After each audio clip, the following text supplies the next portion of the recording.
Subscribe to our channel by clicking the subscribe button. Click the bell button and enjoy the latest uploads from our channel.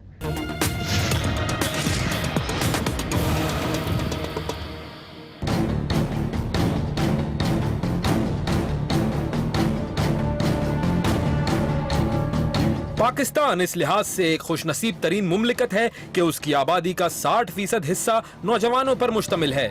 लेकिन young generation की ये खुशनसीबी इसी सूरत में नतीजा खेज साबित हो सकती है कि जब मुस्तकबिल के इन मेमारों की तालीम और तरबियत और किरदार साजी पर भरपूर तवज्जो दी जाए और उन्हें तामीर और तरक्की की राह पर गामजन किया जाए। मुल्क व मिल्लत को तरक्की की राह पर गामजन करना इतना आसान नहीं होता।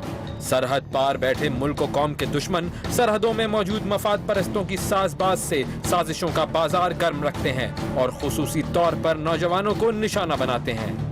कभी ये साजिश नजरियाती असास पर होती है, कभी सकाफत पर और कभी बराह रास्त किरदार पर। हालिया अरसे में एक होशरुबा रिपोर्ट मंजर आम पर आई है जिसने संजीदा जहनों को शदीद तशवीश में मुब्तला कर दिया है। Senate standing committee on interior and narcotics control को पेश की जाने वाली इस सर्वे रिपोर्ट के मुताबिक मुल्क के खुदादात के 53% हायर एजुकेशन तलबा किसी न किसी सूरत में ड्रग्स के इस्तेमाल में मुलव्विस हैं। United nation office of drug and crime के मुताबिक पाकिस्तान में 60 लाख अफराद नशे का इस्तेमाल करते हैं, जिनमें से 40 लाख बाकायदा नशे के आदी हैं। इनमें से 8 लाख हीरोइन का इस्तेमाल करते हैं। 150 टन हीरोइन अफगानिस्तान से दुनिया भर में फैलाई जाती है, जिसमें से 44 टन हीरोइन मुल्क के खुदादात के नौजवानों के खून में उतारी जा रही है। गुज़िश्ता दिनों नौजवानों को नित नए नामों वाली मनशियात में फंसाकर ब्लैकमेल किए जाने की मुताद्दिद खबरें गर्दिश में रहीं। बाकायदा मुनज़्ज़म गिरोहों की निशानदही भी हुई। क्रिस्टल और आइस नामी ड्रग्स के फरोग में नौजवान लड़कों के साथ साथ तालीम याफ्ता लड़कियां भी खुसूसी तौर पर निशाना बनाई गईं। मुख्तलिफ हीले बहानों से नौजवान तलबा को आइस, क्रिस्टल और एक्सटेसी ड्रग्स में मुब्तला किया जाता है। इम्तहानात की तैयारी के दौरान नींद भगाने और लड़कियों में मोटापा घटाने और स्मार्टनेस बढ़ाने के धोखे में आदी बनाया जाता है। एक्सटेसी, आइस ड्रग और क्रिस्टल ड्रग को पार्टी ड्रग्स भी कहा जाता है। डांस पार्टी के शरीक नौजवान बेखुदी में झूमने के लिए पार्टी ड्रग्स का इस्तेमाल करते हैं। डांस पार्टीज में, नाइट क्लब्स में वहाँ यूज़ की जाती हैं, क्योंकि इसको लेने के बाद मैंने आपको बताया ना कि ये अगर इसको देखा जाए तो ये रिक्रिएशनल ड्रग्स के तौर पे इस्तेमाल होती है। जैसे रिक्रिएशनल ड्रग्स बहुत सारी हैं, जिसमें आपके हेरोइन भी आती है, रिक्रिएशनल ड्रग्स में आपके बहुत सारे साइकोट्रॉपिक ड्रग्स भी आते हैं, अल्कोहल भी आता है, निकोटीन भी आता है रिक्रिएशनल ड्रग्स में। इसी तरह से MDMA और आपके मेथएम्फेटामीन जो कि आप क्रिस्टल आइस भी कह रहे हैं, क्रिस्टल भी कह रहे हैं, आइस ड्रग्स भी कह रहे हैं, मार्केट में अवेलेबल है। तो ये रिक्रिएशनल ड्रग्स है, यानी इसको लेने के बाद इंसान दुनिया से बेनियाज हो जाएगा, बहुत ज़्यादा एक्टिव हो जाएगा और लेने के बाद वो उसकी एक्टिविटी बहुत ज़्यादा इन्हांस हो जाएगी। गिरफ्त टीम के इस प्रोग्राम को नशर करने का मकसद वालिदैन को इत्तला और नौजवान नस्ल को आगाही देना है कि किस तरह ड्रग्स माफिया नित नए झांसों में फंसाकर हस्ती बस्ती जिंदगी को उजाड़ देते हैं। प्रोग्राम के दौरान नाजरीन आगे चलकर मुलाहिजा करेंगे कि कराची जैसे मेगा सिटी में ऐसे इलाके भी मौजूद हैं कि अक्सर मकीन मनशियात फरोशी में मुब्तला थे।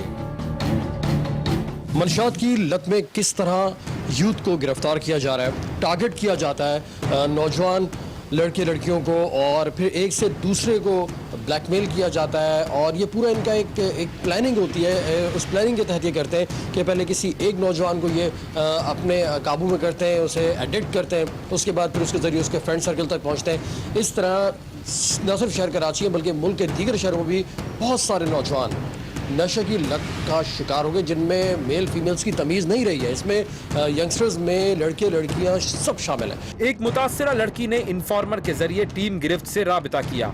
लड़की एक अरसा नशे की लत में मुब्तला रहने के बाद अब जेरे इलाज थी। एक बहुत दूरी दोस्त की बर्थडे पार्टी में जब मैं पहुंची तो वहाँ पे और भी लड़के लड़कियाँ आए हुए थे। तो उन्हीं लड़के लड़कियों से ही ये कहानी की मेरी इब्तिदा होती कि वो एक अच्छे किरदार के लड़के लड़कियां नहीं थे, वो एक ग्रुप के थे दरअसल, जिसका मुझे बहुत बाद में पता चला। पहले तो उन्होंने मुझे वहाँ पे कोल्ड ड्रिंक में जो थी वो अल्कोहल मिला के दी थी। जिसको पी के मुझे अच्छा लगा। मैं समझी कि शायद बड़े लोगों की दावतों में ऐसे ही होता है, अगर मुझे आगे जाना है, अपर क्लास में शामिल रहना है, तो मुझे भी इन्हीं चीज़ों की आदत डालनी चाहिए। लड़की ने बताया कि इन डांस पार्टीज में एक्सटेसी टैबलेट्स, इंजेक्शंस, आइस या क्रिस्टल में से किसी एक का नशा करना लाजिम होता है। लड़की ने एक होश उड़ा देने वाला इंकशाफ ये भी किया कि सादा लौह लड़कियां खुसूसी तौर पर टारगेट की जाती हैं, जिन्हें दोस्ती के झांसे में लाकर नशा करवाया जाता है और मदहोशी में नाजेबा वीडियोस बनाकर ब्लैकमेल किया जाता है। पहले शुरू में जो है वो मुझे ये सब अच्छा लग रहा था, डांस करना, नाचना, गाना, शोर शराबा, ये सब मुझे अच्छा लग रहा था। लेकिन जब उन्होंने मुझे यूज़ करना शुरू किया, जब मैं बाद में जब होश में आती थी, तो फिर मुझे पता चला यहाँ पे तो वीडियोस बनती छुप छुपा कर। फिर मुझे पता चला तो लड़कियाँ मेरे साथ थी, उनके साथ भी यही हो रहा था। वो भी दरअसल इस ग्रुप का शिकार इसीलिए हो गई थी कि उनको भी ट्रैप कर लिया गया था, उनकी भी वीडियोस बनाकर। बस मेरी जिंदगी का वही दिन था जब मैं फंस चुकी थी। ब्लैकमेलिंग के ऐसे वाकयात भी रिकॉर्ड पर मौजूद हैं, जिनमें इज्जत का तमाशा बनने के खौफ से खुदकुशी को तरजीह देकर मजबूर लड़कियों ने मौत को गले लगा लिया। लड़कियों में आइस और क्रिस्टल के नशे के फैलाव की एक वजह ये भी सामने आई है कि इन ड्रग्स से मोटापा कम होने और स्मार्टनेस में इजाफे का झूठा प्रोपेगेंडा किया जाता है। स्मार्टनेस की रसिया और कम अक्ल लड़कियां उनके इस्तेमाल से रफ्ता रफ्ता नशे की लत में मुब्तला हो जाती हैं। यूं मोटापे से छुटकारे की ख्वाहिशमंद लड़कियां इज्जत और जिंदगी दोनों से हाथ धो बैठती हैं। खुशियाँ मनाएं, सेलिब्रेट करें, दोस्तों के साथ घूमें फिरें, लेकिन एक हद तक। कभी भी इन घरों की दावतों और इन पार्टियों में मत जाएं। ये सिर्फ एक बर्बादी है और कुछ भी नहीं है आपके लिए। पार्टीज वगैरह में जाते थे तो क्या थी या दोस्ती फ्रेंड्स से हमारी। पढ़ते हो तुम? क्या ग्रेजुएट हो? कहाँ से? उर्दू यूनिवर्सिटी।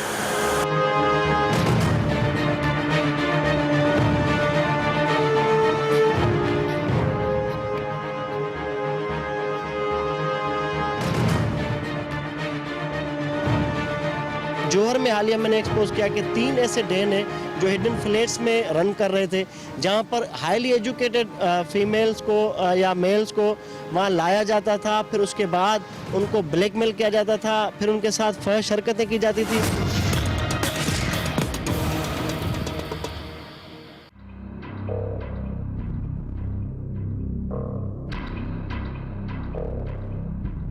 टीम गिरफ्त ने एक इंस्टीट्यूट के नशई नौजवान से राब्ता करने और दोस्ती गाड़ने में कामयाबी हासिल कर ली और इस नौजवान से क्रिस्टल नशे के बारे में बुनियादी मालूमात हासिल की। हुक्के नुमा अजीब सी तर्ज का आला था, जिसमें क्रिस्टल नशा आग की तपिश पर पिघलाकर इस्तेमाल किया जाता था। नौजवानों के लिए इन ड्रग्स का हासिल करना कोई अचंभे की बात नहीं, थोड़ी दौड़ धूप के बाद बआसानी हासिल किए जा सकते हैं। टीम गिरफ्त ने स्पाई टीम को टारगेट दिया कि वो किसी मारूफ मेडिकल स्टोर से एक्सटेसी टैबलेट्स और इंजेक्शन हासिल करें। एक नुमाइंदे ने जल्द ही कामयाबी हासिल कर ली। खुफिया रिकॉर्डिंग में देखा जा सकता है कि नुमाइंदा एक मारूफ मेडिकल स्टोर पर पहुंचा और बिना किसी डॉक्टरी नुस्खे के एक्सटेसी टैबलेट्स हासिल कर ली। एक एविलेक्सिन और एक क्या कितनी एमजी? ये 2 साशे है ना, उसी का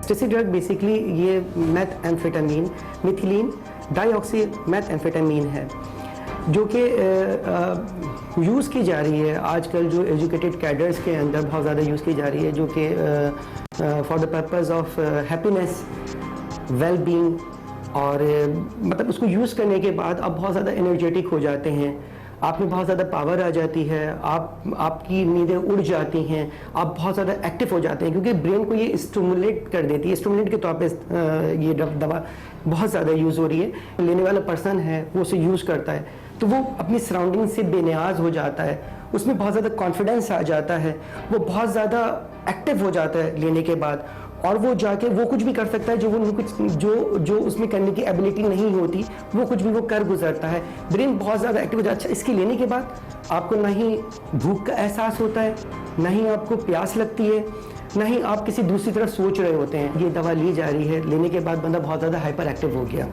ठीक है, साथ साथ वो डिहाइड्रेटेड भी हो जाता है। डिहाइड्रेटेड उसको प्यास नहीं लग रही, डिहाइड्रेशन हो रही है, लॉस ऑफ एपेटाइट की तरफ चला गया।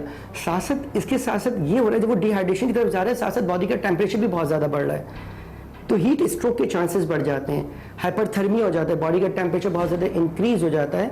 उस हीट स्ट्रोक की वजह से बहुत सारे बॉडी ऑर्गन डिस्टर्ब हो सकते हैं, बल्कि फेलियर की तरफ जा सकते हैं। लाइक वो हीट स्ट्रोक फेल कर सकता है, failure of the liver, kidney, respiratory distress हो सकता है। इसके साथ साथ आपका हार्ट भी फेलियर की तरफ जा सकता है, क्योंकि टीम गिरफ्त ने कराची के मुख्तलिफ इलाकों में मनशियात फरोशों को बेनकाब करने का फैसला किया और स्पाई टीम को हरकत दी।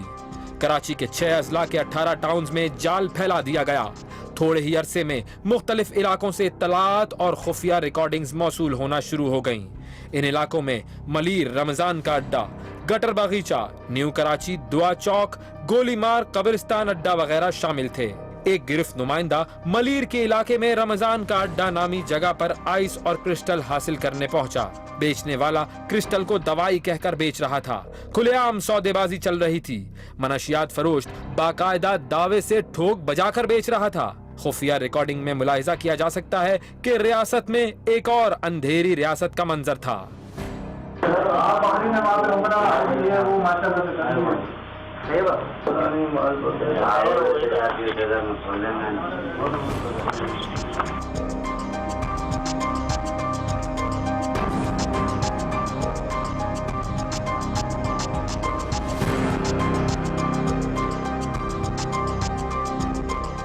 एक और गिरफ्तार नुमाइंदा नशे का तालिब बनकर गोलीमार के इलाके में पहुंचा। यूं कहा जाए कि पुलिस की मौजूदगी में मनशियात बेची जा रही थी। एक घर में बाकायदा मनशियात की स्मॉल इंडस्ट्री भी लगी हुई थी। खुफिया रिकॉर्डिंग में मुलाहिजा किया जा सकता है कि मनशियात बेचने वाली एक औरत थी। चीज रखा है, भाजी तुझे बताया, पैसा भी ले लिया, सोना भी ले लिया, अब जूते बार बार क्यों बोल रहे? कौन है, क्या है? अभी सोच, तेरे भाई का फोन आया मेरे पास, सही है? मैंने क्या बोला कि अगर अभी छोटी होता तुम लोग को भी हाथ का छूट जाता। बाजी को उसी टाइम नहीं छोड़ दिया, फौरी इसलिए छोटे के बाजी में बेटी ने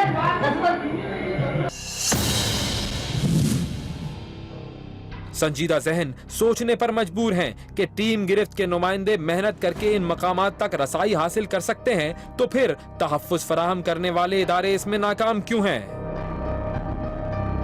मुनज़्ज़म किराए में पड़ा एक बड़ी माफिया काम कर रही है कि जो कराची के बिलखुसूस जो यूथ थे हमारे, उनको तबाही के किनारे ले जाने के लिए कोशिश है। मैं आपको बताऊं कि सबसे बड़ा जो मंशियात का डेन है वो इंटरनेशनल मंडी भी कहलाई जाती है। कूची कैंप, आप टूल प्लाजा जाएंगे, कूची कैंप मशहूर है, वहाँ के बदनाम इलाका है जहाँ पर डेली करोड़ों रुपए की मंशियात विद इन सिटी सप्लाई होती है और इंटरनेशनल भी उसकी सप्लाई। मुश्ताक, डेली करोड़ों रुपए से आपकी क्या मुराद है? कितने रुपए की अंदाजन ये यहाँ से सप्लाई की जाती है मंशियात?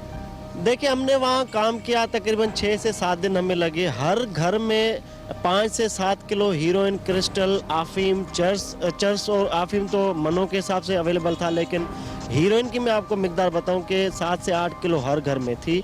क्रिस्टल 7 से 8 किलो, आइस 7 से 8 किलो। इट मीन कि उनकी जो विद इन सिटी सप्लाई है पोश एरियाज में या दीगर जो सब डेंस हैं, यहाँ के झैली अड्डे हैं, उन तक जो रसाई है वो मुनज़्ज़म तरीके से होती है। आपने जाके पैसे देने, 50 लाख का आपको मिलेगा 2 किलो या 1.5 किलो या आधा किलो या 3 पाव, इस तरह आपने पैसे पे करने। वो आपको सिर्फ आप इलाका बताएंगे, रक्शे में, एम्बुलेंस में, प्राइवेट व्हीकल में आपको सुकून से आपके डिजायर डेस्टिनेशन पर वो सप्लाई हो जाएगी। ऐसी इत्तलात भी मौसूल हुई हैं जिनसे इंकिशाफ होता है कि बाज मुनस्सम गैंग्स हाई एजुकेटेड नौजवान लड़कियों को टारगेट करते हैं।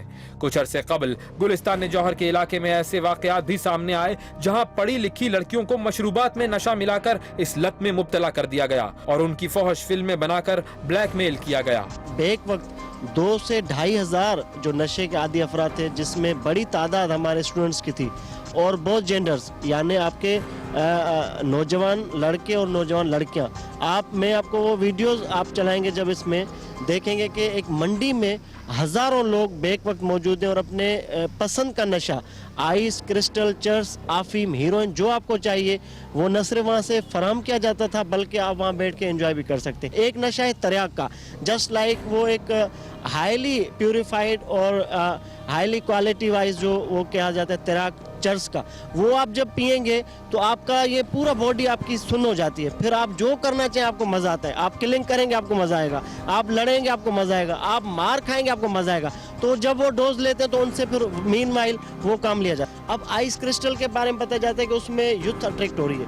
अब आइस को आप गूगल करेंगे, उसके साइड इफेक्ट्स और पॉजिटिव इफेक्ट्स दोनों आएंगे। आइस के बारे में कहा जाता है कि आइस फैट कम करता है। आइस ऐसा नशा है कि आपके जो फीमेल में जितनी फैटी गर्ल्स होती हैं उनमें ये अट्रैक्शन पैदा होगी कि आइस लेने से वो रिड्यूस हो जाएंगी, स्मार्ट हो जाएंगी। एक तो ये फैक्टर है। दूसरा ये फैक्टर है कि एक गैंग है जो एजुकेटेड फैमिलीज से ताल्लुक़ रखते हैं।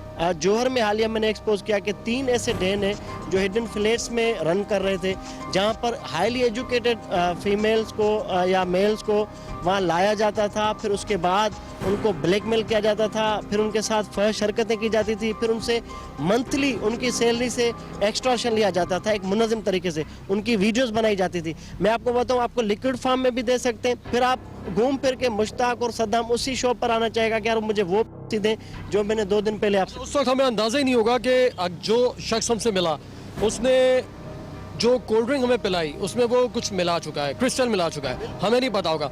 और 3-4 दफ़ा मिलने के बाद हम खुद ब खुद ये हमें पता नहीं होगा और हमें तलब महसूस होगी। तो ये देखिए कि ये ब्लैकमेल ज़रूरी नहीं कि कोई अपनी मर्जी से नशे का शिकार हो। आपसे मिलने वाला ऐसा कोई भी शख्स आपको किसी भी लिक्विड फॉर्म में क्रिस्टल या कोई भी ऐसी चीज़ पिला सकता है कि उस वक्त आपको अंदाज़ा नहीं होगा, लेकिन 3-4 अटेम्प्ट्स के बाद आप खुद ब खुद वो आप में एडिक्शन होगी और आप उस शख्स को तलाश करेंगे। जब आप तलाश करेंगे तो वो फिर आपसे डिमांड करेगा कि मैंने किसी मजबूरी के तहत ऐसा किया, ठीक है आप मुझे पैसे दें, मेरी सपोर्ट करें तो मैं आपको ये फराहम करूँगा। तो ये पूरा मुनज़्ज़म अंदाज में ये गैंग्स काम कर रहे हैं। टीम गिरफ्त की नई जिंदगी में तरबियत पाकर अच्छी जिंदगी की तरफ लौट जाने वाले से मुलाकात हुई। हमारे व्यूअर्स के लिए बताइएगा कि आप किस क्लास में पढ़ती हैं और इस आदत का शिकार आप कब से हो? मैं फर्स्ट ईयर में जब गई हूँ कॉलेज में तो मेरी ग्रुप था, बहुत अच्छी लड़कियाँ थी, लेकिन मुझे नहीं पता वो स्मोकिंग करती थी। उन्होंने मुझे स्मोकिंग करवाई एक दिन, फिर उसके बाद कहने लगी आओ तुम भी पियो। फिर मैंने जब से स्टार्ट करी है पीना, जब से मुझे आदत हो गई। फिर मुझे वो कैफ़े बार लेके जाने लगी, फिर मुझे स्टफ़ के इंजेक्शन भी दिए, फिर मुझे उसकी आदत हो गई थी। फिर मैं अपनी मम्मा के बैग से पैसे निकालती थी और उनको पैसे दिया करती थी कि तुम मुझे ला के दो। ये मुझे 2 साल हो गए मुझे करते हुए। जब मैं सेकंड ईयर में गई, फिर जब मेरे पेपर थे तो मेरे कॉलेज वाले को पता चल गया था, तो उन्होंने मुझे कॉलेज से निकाल दिया। मैं डॉक्टर नवाब साहब से बात करना चाहूँगा क्योंकि वो इनका ट्रीटमेंट कर रहे हैं। नवाब साहब अस्सलाम वालेकुम। हमारी कोशिश ये होती है कि जो मरीज़ हम तक पहुँच जाए, हम उनको ऐसा एटमॉस्फेयर देते हैं। शुरू के 5 से 7 दिन हमारे पेशेंट के लिए सख्त होते हैं क्योंकि हम इनको फिर बंद कर दिया करते हैं। मतलब किसी से इवन घर का कोई फ़र्द भी इनसे 1 हफ़्ते तक मुलाकात नहीं कर सकता। और हम इनको जो इनके सिम्टम्स अंदर से आ रहे होते हैं ड्रग्स ना लेने की वजह से, तो बहुत सख्त तरीन तकलीफ़ इनके जिस्म में और खिंचाव होता है, जिसको हम मैनेज करते हैं। 5 दिन का जो विड्रॉल टाइम है, जब वो हम गुजार लेते हैं ये मरीज़, तो उसके बाद इनको सहूलतें पैदा होनी शुरू हो जाती हैं। अच्छा, शुरू के 5 डेज़ बहुत हेक्टिक और बहुत परेशान कौन होते हैं आप लोग? असल में वही 5 दिन जो हैं वो इलाज का पूरा महवर का है। अच्छा, शुरू में कुछ मिकदार आप लोगों को इन्हें मुहैया करनी पड़ती है? नो। या फिर आप किस तरह इनको मेडिकेशन किस तरह के? हाँ, जैसे ही ये हमारे पास आते हैं, इनकी मुकम्मल जामा तलाशी के बाद एक चीज़ चेक करके इनको सेल में भेजा जाता है और उसके बाद इनको उस चीज़ से तो कोई दुनिया की ताकत, हमारी जितनी सलाहियत हो सकती है हम उसको रोकते हैं और हम कामयाब हैं इसमें, क्योंकि हम किसी ऐसे को, दोस्त को, यानी इवन फैमिली मेम्बर्स को भी 1 हफ़्ते तक इनसे मुलाकात नहीं, वो बाहर आ सकते हैं, हमसे बातचीत कर सकते हैं वो, लेकिन हम इनसे नहीं मिलने देते कि कोई तरस आ जाए, क्योंकि वो 5 दिन सख्त होते हैं। नई जिंदगी में एक ऐसा शख्स भी मौजूद था जो माजी में ड्रग सप्लाई किया करता था। उसने माजी के कई ऐसे इंकिशाफात किए जो हैरान कुन थे। ड्रग डीलर ने यह भी बताया कि उसके ग्राहकों में लड़कियां भी शामिल थी। पार्टीज वगैरह में जाते थे तो क्या थी या दोस्त थी? फ्रेंड्स थी तुम्हारी। पढ़ते हो तुम? क्या ग्रेजुएट हो? कहाँ से? उर्दू यूनिवर्सिटी। लड़कियां भी वहीं की थी? सही बोलो यार। सही बोलो, कोई रिकॉर्ड थोड़ी कह रहा हूँ। इंटर की लड़की नहीं, तुम्हारी दोस्त थी कौन थी? यूनिवर्सिटी की थी, फ्रेंड थी? तुम करते हो ना पार्टी अटेंड करते हो ना, जब हाउस में पार्टी होती है, यहाँ गिडाप में होती है, फार्म हाउसेस पे, तो तुम जाते हो ना उन पार्टियों में, वहाँ तो चलता है नशा, खुलेआम चलता है वहाँ पर, है ना? तुम भी जाते हो अपने दोस्तों को लेकर लड़कियों को वहाँ पर नशा करते हो, है ना? यही कहानी है ना। तो कौन सा करते थे ज़्यादा नशा? कौन सी पिलाई थी इन्होंने? पहले क्या पिलाई लड़कियों को? वाटर सिगरेट पिलाई, उसके बाद बस यही चलता रहा, फिर आदत लग गई। पार्टीज़ वार्टीज़ में एक्सटीसी की गोली खाइए कभी? खाइए। डांस पार्टीज़ में वही खाते हैं जाते हैं। पिल्स जो होती हैं वो ली नहीं, कितने की मिलती है एक पिल्स?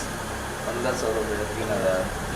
तो कहाँ अफोर्ड कैसे, घर से करते थे या क्या करते थे?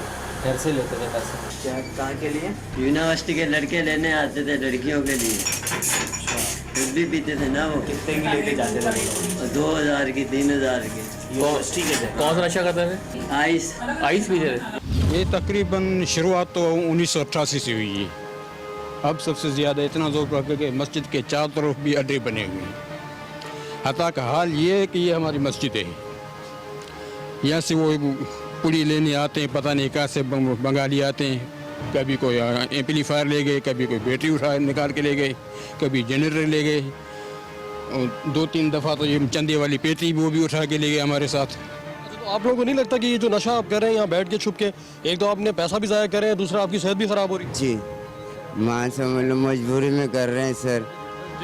इसमें फंस गए सर, निकलने का कोशिश कर रहे हैं, कोई अस्पताल पे अगर एडमिट कर देवे सर, इस चीज़ से हम लोग जान छूट जाएगा।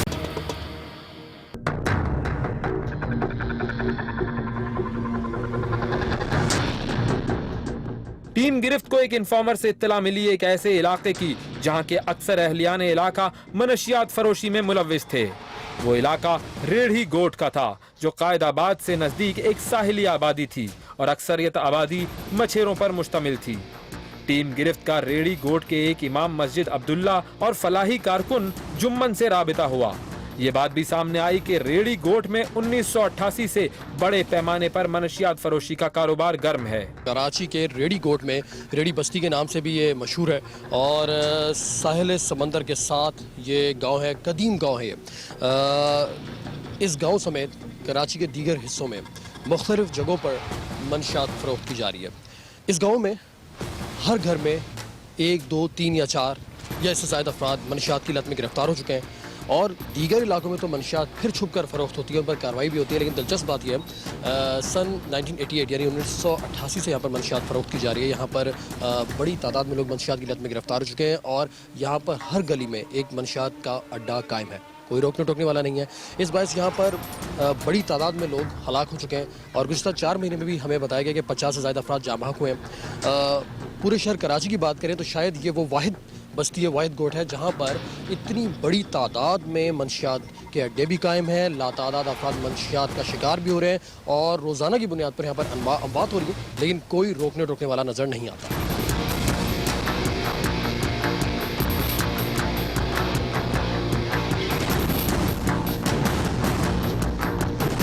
मनशियात फरोशी इस कदर आम है कि लातादाद अफराद इसकी भेंट चढ़ चुके हैं। यहाँ पर मनशियात की फ़रोख्त को रोकने वाला कोई नज़र नहीं आता।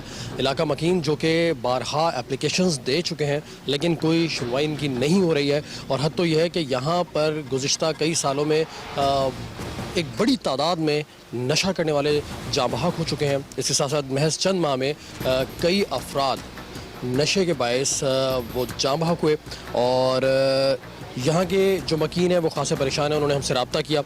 यहाँ की मस्जिद है जिसके पेशे इमाम है मौलाना अब्दुल्ला। मौलाना अब्दुल्ला के पास हम आए, मौलाना अब्दुल्ला से जानेंगे। जी अब्दुल्ला साहब, मैं आपसे पूछना चाहूँगा कि यहाँ पर रेढ़ी गोट में मनशियात का कारोबार कब से शुरू हुआ? ये तकरीबन शुरुआत तो 1988 से हुई है। अब सबसे ज़्यादा इतना जोर पकड़ के मस्जिद के चारों तरफ भी अड्डे बने हुए हैं। हता का हाल ये है कि ये हमारी मस्जिद है, यहाँ से वो पुड़ी लेने आते हैं, पता नहीं कहाँ से बंगाली आते हैं, कभी कोई एम्पलीफायर ले गए, कभी कोई बैटरी उठा निकाल के ले गए, कभी जनरेटर ले गए, और 2-3 दफ़ा तो ये चंदे वाली पेटी वो भी उठा के ले गए हमारे साथ। ये हाल है हमारे हाल। यहाँ की मस्जिद है और मुझे बताया गया कि बिल्कुल साथ ही जो तामीर हो रही है ये क्या मनशियात की फ़रोख्त के लिए तामीर किया जा रहा है? हाँ, ये सबसे तकरीबन मेन अड्डा ये और साथ में भी 2-4 एड्रेस हैं। जी, ये रेडीकोड की हम बात कर रहे हैं, ये मस्जिद है, मस्जिद के साथ बिल्कुल ये एक शॉप तामीर हो रही है। यहाँ ये भी मनशियात का अड्डा है, इसके साथ भी मनशियात का अड्डा, और यहाँ पर मनशियात के अड्डे इस तरह कायम है जिस तरह आम मार्केट्स में शॉप्स होती हैं, और बासानी कोई भी शख्स यहाँ से आके आइस या फिर हेरोइन या फिर किसी भी तरह का नशा वो यहाँ से ख़रीद सकता है। और अब्दुल्ला साहब, मैं ये भी जानना चाहूँगा कि अब तक कितने अफराद नशे की भेंट चढ़ चुके हैं? उनका तो कोई अंदाज़ा हिसाब नहीं, हज़ारों की तादाद में, लेकिन तकरीबन ये हमने 5-6 महीनों में जो अंदाज़ा लगाया है वो भी तकरीबन 39-50 के करीब हैं। ये वो लोग हैं कि जो हॉस्पिटल भी ना पहुँच पाए? हाँ जी, वो कभी कचरा कुंडी से लाश मिला, कभी कश्ती में का लाश मिला, कभी समुद्र के किनारे पे मिला, कभी पहाड़ी में मिला है, कभी झाड़ी में मिला है, वही लाशें हैं। आप इसी गोट में पैदा हुए? जी। क्या उम्र है आपकी? तकरीबन मेरी उम्र 49 साल अभी है। रेढ़ी गोट की अक्सर आबादी मनशियात फरोशी के साथ साथ खुद भी नशे की लत में मुब्तला हो चुकी थी। दर्जनों नशई मौत के घाट उतर चुके थे, बहुत सौ को मोजी अमराज लाहक थे। एहलियाने रेढ़ी गोट के अमायदीन थाने और इंतजामिया को बारहा दरखास्तें पहुंचा चुके थे कि उन्हें मनशियात के अजाब से बचाया जाए, लेकिन बाज एहलियाने रेढ़ी गोट की जानिब से मकामी थाने पर यह इल्जाम भी आयद किया गया कि वहां का अमला मनशियात फरोशों से भत्ता वसूल करता है और मनशियात फरोशी का खात्मा नहीं चाहता। क्या 1988 से यहाँ पर एक कारोबार शुरू हुआ? जी, 1988 में शुरू हुआ था। तो कभी इनके खिलाफ कोई कार्रवाई नहीं हुई? नहीं, ये मकामी सतह पे कुछ होता है, इसमें 2-4 दिन इफाका होता है। वैसे वो सरकारी सतह पे पुलिस तो उनके वो सपोर्ट कर दी है। अच्छा, आपने एप्लीकेशंस दी हैं इंतजाम? वो सारे कुछ सब कुछ दिया है, जो मुजाहरे किए, मुजाहरे भी किए हैं, रोड भी बंद किए, सब कुछ किया हमने, हड़तालें की हैं, लेकिन 2-4 दिन का इफाका होता है। अच्छा, रेडी कोट की जो हम बात करें, ये रेडी कोट इब्राहिम हैदरी से अगर आप स्ट्रेट आते हैं तो बिल्कुल साहिल की पट्टी के साथ ये कोट कायम है, कदीम कोट है। और यहाँ पर 1988 में यानी 1988 में यहाँ पर ये मनशियात की फ़रोख्त का आगाज़ हुआ और इस वक्त 2017 अब तक यहाँ पर मनशियात की फ़रोख्त बआसानी की जा रही है। इनके खिलाफ कोई कार्रवाई नहीं की गई। यहाँ के पेशवा मौलाना अब्दुल्ला जो इस मस्जिद के पेशवा में, इनका कहना है कि 12 एप्लीकेशन दी गई, मुजाहरे किए गए, हायर अथॉरिटीज़ तक ये एप्लीकेशन रिटर्न में ही पहुँचाएंगे, लेकिन कोई कार्रवाई नहीं होती। और यहाँ पर सिचुएशन हम देख रहे हैं कि मस्जिद के बिल्कुल सामने का अड्डा कायम है, यहाँ से कई अड्डे कायम है और मौलाना अब्दुल्ला के मुताबिक यहाँ पर पुलिस भी उनकी सरपरस्ती कर रही है। अब हम जाएंगे विक्टिम्स में, क्योंकि यहाँ पर सिर्फ मेल्स ही नहीं बल्कि ख़वातीन भी नशे की लत में गिरफ्तार है, बच्चे भी नशे की लत में गिरफ्तार है। यहाँ पर ऐसे घर हैं जहाँ पर चार से ज़ायद अमवात हो चुकी है नशा करने के बायस। और 4 महीने में हमें ये बताया गया 4 महीने में कोई 50 से ज़्यादा अफराद हैं कि जो मुख्तलिफ जगहों से, जैसे कचरा कुंडी या कश्तियों में, क्योंकि ये आबादी माहीगीरों की आबादी, ज़्यादातर माहीगीरीन का पेशा है, वो मुर्दा पाए गए हैं। और यहाँ तक कि वो लोग जो हॉस्पिटल पहुँच ही नहीं पाते। तो ये रिकॉर्ड जो है वो सरकारी रिकॉर्ड में इसलिए नहीं आ पाता कि नॉर्मली जो रिकॉर्ड में लोग आते हैं वो होते हैं जो हॉस्पिटल तक पहुंच पाते हैं। तो यहाँ का ये डाटा के लोग किस बायस इतनी तेज़ी से यहाँ पर हलाक हो रहे हैं, ये डाटा सरकारी रिकॉर्ड में भी प्रॉपर्ली मौजूद नहीं। हम जाएंगे विक्टिम्स के पास और जानेंगे। आप क्या इस्तेमाल करें? ऑटोरेबल, गोलियाँ, वॉल्यूम 10। और आप? सर मैं पाउडर लगाता हूँ, सिरिंज लगाता हूँ सर। क्रिस्टल कौन यूज़ करता है? आप क्या करते हैं? सर पाउडर पीते हैं, सिरिंज गोली जी करता हूँ। आप क्या करते हैं? क्रिस्टल में पढ़कर। क्रिस्टल भी? हाँ। तो आप लोगों को नहीं लगता कि ये जो नशा आप कर रहे हैं यहाँ बैठ के छुप के, एक तो आपने पैसा भी ज़ाया कर रहे हैं, दूसरा आपकी सेहत भी ख़राब हो रही है? जी, मान समझ लो मजबूरी में कर रहे हैं सर। इसमें फंस गए सर, निकलने का कोशिश कर रहे हैं। कोई अस्पताल पे अगर एडमिट कर देवे सर, इस चीज़ से हम लोग जान छूट जाएगा। इस्तेमाल करें, इन्हें मंशियात दी गई है, कैमरे को देखकर उन्होंने मूव करना शुरू कर दिया। बड़ी तादाद में लोग हैं ये लड़ बस्ती में, ये सब मंशियात इस्तेमाल करें, मुख्तलिफ आइस भी है और क्या क्या इस्तेमाल करते हैं ये? अफीम में क्रिस्टल है, चरस भी मिलते हैं सर। क्रिस्टल भी इस्तेमाल कर रहे हैं? हाँ। ये सब लोग टीका लगाते कोई अब नशे का हालत पे। ये आप देख रहे हैं कि ये मेरे साथ ये सामने जो मौजूद है और वो जिन्होंने सबने मूव किया है, ये सब मंशियात इस्तेमाल कर रहे हैं। क्या क्या इस्तेमाल करते हैं आप? जी क्या हाल है? क्या इस्तेमाल करते हैं? जी पाउडर इस्तेमाल करते हैं। पाउडर? आप क्या इस्तेमाल करते हैं? ऑटोरेबल, गोलियाँ, वॉल्यूम 10। और आप? सर मैं पाउडर लगाता हूँ, सिरिंज लगाता हूँ सर। क्रिस्टल कौन यूज़ करता है? आप क्या करते हैं? सर पाउडर पीते हैं, सिरिंज गोली जी करता हूँ। आप क्या करते हैं? क्रिस्टल में पढ़कर। क्रिस्टल भी? हाँ। अच्छा, तो आप लोगों को नहीं लगता कि ये जो नशा आप कर रहे हैं यहाँ बैठ के छुप के, एक तो आपने पैसा भी ज़ाया कर रहे हैं, दूसरा आपकी सेहत भी ख़राब हो रही है? जी, मान समझ लो मजबूरी में कर रहे हैं सर। इसमें फंस गए सर, निकलने का कोशिश कर रहे हैं। कोई अस्पताल पे अगर एडमिट कर देवे सर, इस चीज़ से हम लोग जान छूट जाएगा सर। ये मुख्तलिफ जगहों पर ये छुपके भी लगा रहे हैं। ये देखिए सामने ये रेडी कोट है, कोई पूछने वाला नहीं है, नशा इस्तेमाल किया जा रहा है। वो सामने एक दूसरे को इंजेक्शन लगा रहे हैं। वो एक बुजुर्ग है, उनकी क्या एज है और वो किस हालत में पड़े हुए नशा करने के बाद, इन्हें होश ही नहीं है बिल्कुल। अस्सलाम वालेकुम अम्मा, क्या नाम है आपका? खदीजा। अम्मा क्या आप भी नशा इस्तेमाल करते हैं? नहीं, हम नहीं करते हैं। अच्छा, आप यहाँ रहती हैं? हाँ, ये हमारी वाड़ी जो है ना, वहाँ हम घास काटने आते हैं वाड़ी में। हम तो यहाँ पर देख रहे हैं क्या मर्द खवातीन सब नशा इस्तेमाल? हाँ, खवातीन कम है, मर्द ज्यादा है। खवातीन कम है, मर्द ज्यादा है, मगर खवातीन भी हैं या नहीं है? नहीं, खवातीन है। बच्चे हैं? बच्चे बड़े सब करते हैं। तो आप लोग भी रहे हो।